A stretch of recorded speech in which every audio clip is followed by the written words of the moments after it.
James Gallo winding down your post-game show with our Mad Greek Coaches Show with assistant coach Scott King. Scott, let's first off talk about the positives. That first period for Moose Jaw, the start that you guys got in the hockey game. Did you like the energy and the jump that you saw in the opening moments from your hockey team?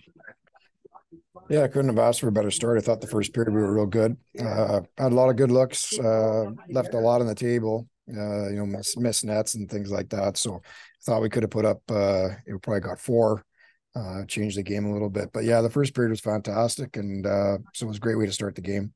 A good forecheck pressure. Did you like as though you guys were creating the second opportunities in that first 20 minutes of play? Yeah, we looked quick. We were around the puck. The second guy was there, and we were creating zone time, and we were, doing a good job of going low to high, and just grinding out in their zone and making them kind of chase. So, the start was fantastic, and if we kept that up for three periods, I don't think it would have been close. I think Prince George made it hard on the Warriors to create in the second period on, but also did Moose Jaw make it hard on themselves to create for the final 40 minutes of play? Yeah, for whatever reason, I don't know what it was. We just we looked a little bit slow. I thought in the offensive zone we were slow to have two guys around the puck, and it's kind of just one guy in there, and quick exits for them, and we didn't generate any kind of zone time. And they started to press, and I'll credit them. They came out with a lot more energy in the second period, but I thought we made it hard on ourselves just by the fact that we weren't pressuring pucks the same way we were in the first period. Just 10 shots in the last two periods combined, Scott. Did you feel as though the guys at times were passing themselves out of shot opportunities? Absolutely.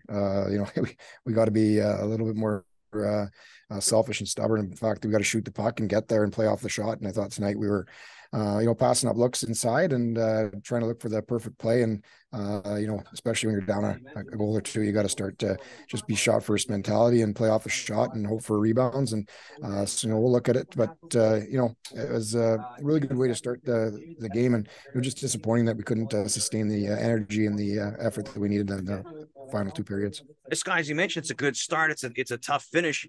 As this road trip continues, it only gets harder. You have the Memorial Cup hosting Kamloops Blazers coming up on Friday night. How important is it for this team to, maybe learn but turn the page and focus on the Blazers coming up on Friday? I mean, absolutely. It's a long trip.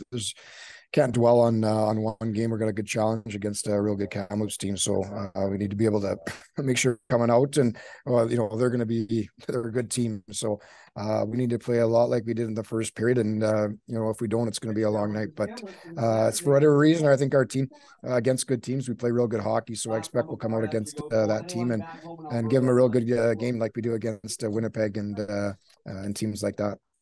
Mad Greek Coaches Show, the assistant coach, Scott King. Scott, thank you for taking the time to join us. Good luck coming up Friday night.